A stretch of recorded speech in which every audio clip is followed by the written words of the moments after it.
So, public school kindergarten in the United States today is a public relations nightmare. You might ask why. Okay. Many adults believe that young children should learn concepts and skills in very direct ways. With high-stakes tests today, school administrators pressure teachers who then pressure children with drills and passively sit for whole groups sitting with paper and pencil tasks so we can compare 19th century child labor with 21st century child labor. Now look, many people will look at 21st century and say, well, nothing wrong with that. They're sitting at desks, right? They've got shoes on for the most part. In any case, we need to consider that young children learn in quite different ways. They learn by comparing physical experiences. They learn by comparing their interactions with other people and with their own feelings. And they learn an enormous amount through their imagination and pretense. So let us take a moment together to pretend and use our imaginations. Imagine that these keys are yours to the automobile of your dreams. Price is no object. Think of the make. You can close your eyes if you need to. Think of the color. Brand new. It even has a full tank of gasoline. At this economy, okay. But, you knew there was a but? There's no lubricating oil. Without the lubricating oil, all the parts will not work together. And pretend social play for young children is the lubricating oil, the lymphatic fluid that pulls together the logical parts and the creative parts of the brain. And we know our brains are built to make connections constantly. So let's look at what happens when children engage in pretense. You, be the physician. I broke my arm. Okay? Right away, the planning takes part of the logic of the brain. The becoming is the creative part of the brain. One child might respond to my broken arm. Poor dear, I'll get you a bandage. A different child might respond to the same situation. Hold on, I'll call 911, I'll get help. A third child might respond. Bad child, I told you not to jump from that table. So in each case, we have a chance to assess what is the experience that the child brings to school. And children from one another begin to understand different perceptions of the world. What they are doing in that situation is they are engaging in oral, collaborative playwriting. I'll say that again. Oral, collaborative playwriting.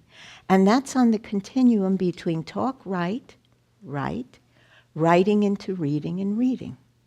Okay. Since we entered this room, there are likely a half dozen new books and maybe a dozen new articles on the research values of pretend play. And they are 4. It helps social competence. It helps language development. Statistically significant improvements in IQ, and even connection making and problem solving. And there's very important research that high fantasy children whose families pretended with them when they were little have the capacity to be more patient, more perseverant, and better with connection making. Another condition for learning is physical interactions in the world. So when children are building with the beautiful kindergarten floor blocks or any three-dimensional materials, they're creating the spatial perceptions that they will need to understand concepts in mathematics, chemistry, physics, and geography. Still another condition for learning takes place when professional teachers create conditions for surprise.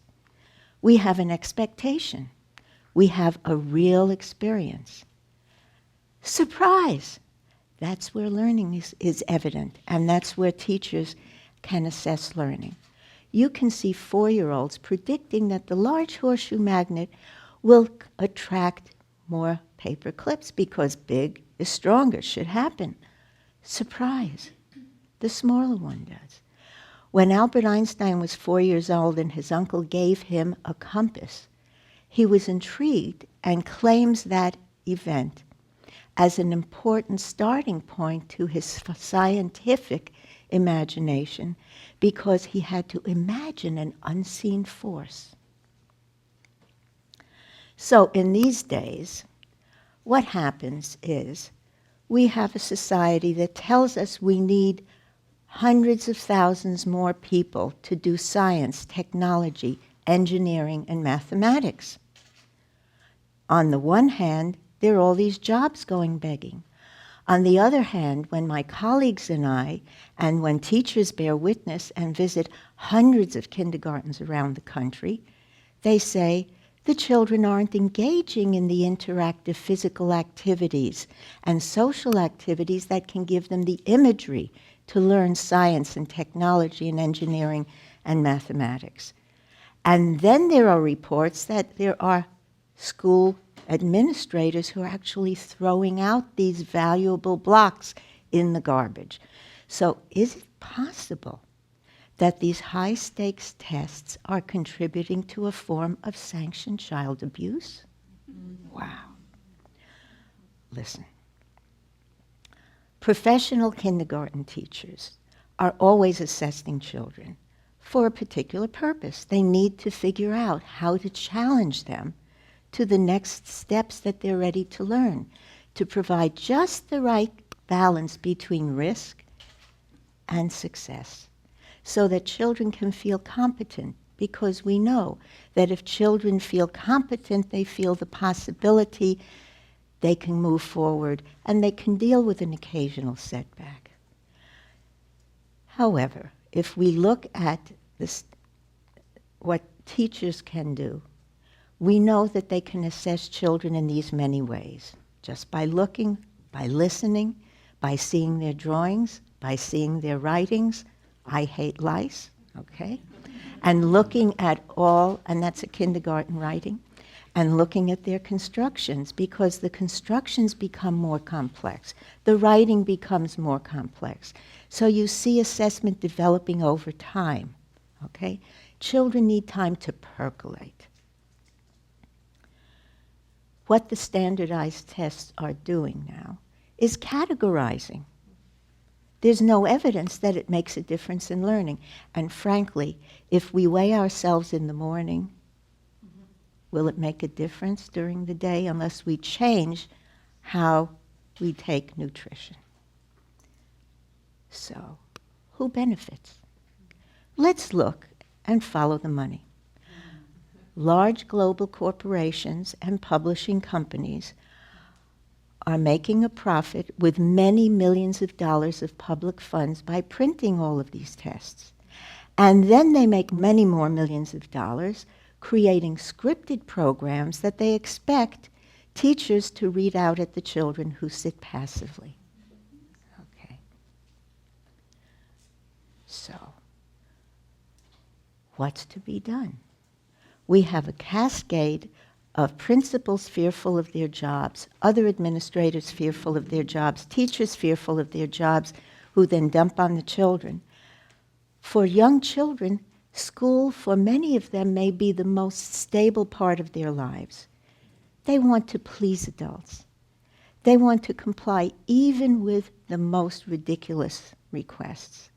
But then there are some children who are truly honest. They are called problems. Right? They might act out or simply withdraw.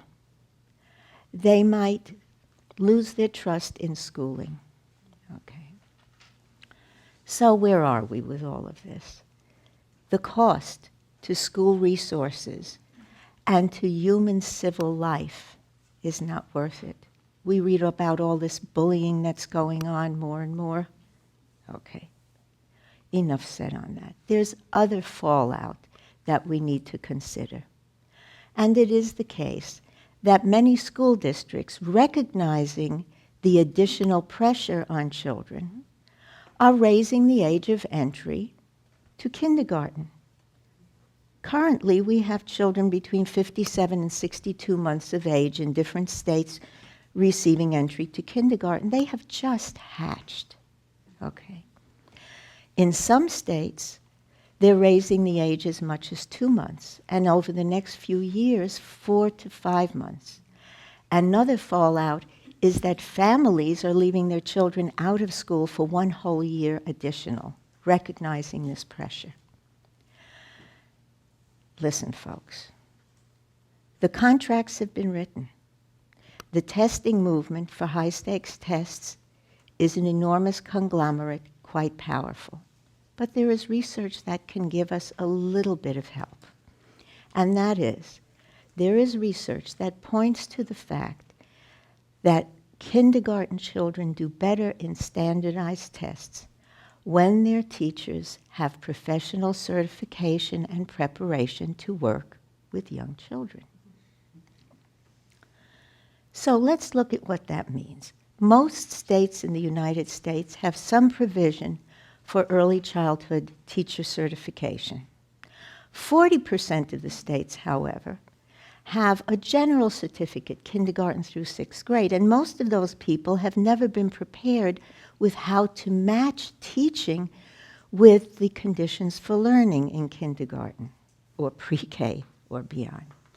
100% of school administrators have absolutely no requirement to prepare to match kindergarten teaching with the conditions for learning. How can we expect people to walk in and knowledgeably observe a kindergarten classroom, then coach the teacher, supervise the teacher, and then evaluate the teacher for the job? In our society, we need people who can make connections, who can be flexible thinkers, who can work collaboratively, who can deal with the predictably unpredictable nature of our future. So, we know that teacher and administrator education means that we need good scholarship. Scholarship's important. Research tells us that. For example, in 1935, my colleague tells me that her mother in the Middle West finished her first year of college, came back to her farm community, and was immediately installed as the teacher because she was the most educated person in the community.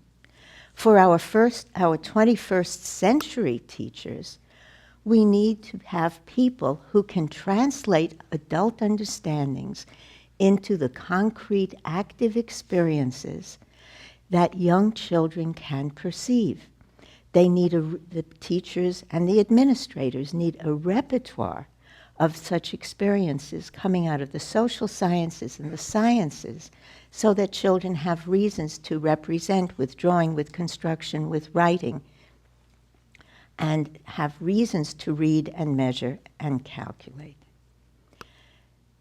We need to engage with families in advocating to state policymakers, and maybe even the federal government, to see that school administrators, where it all begins to filter through, that school administrators have particular preparation in understanding how to match teaching with the conditions for learning of young children.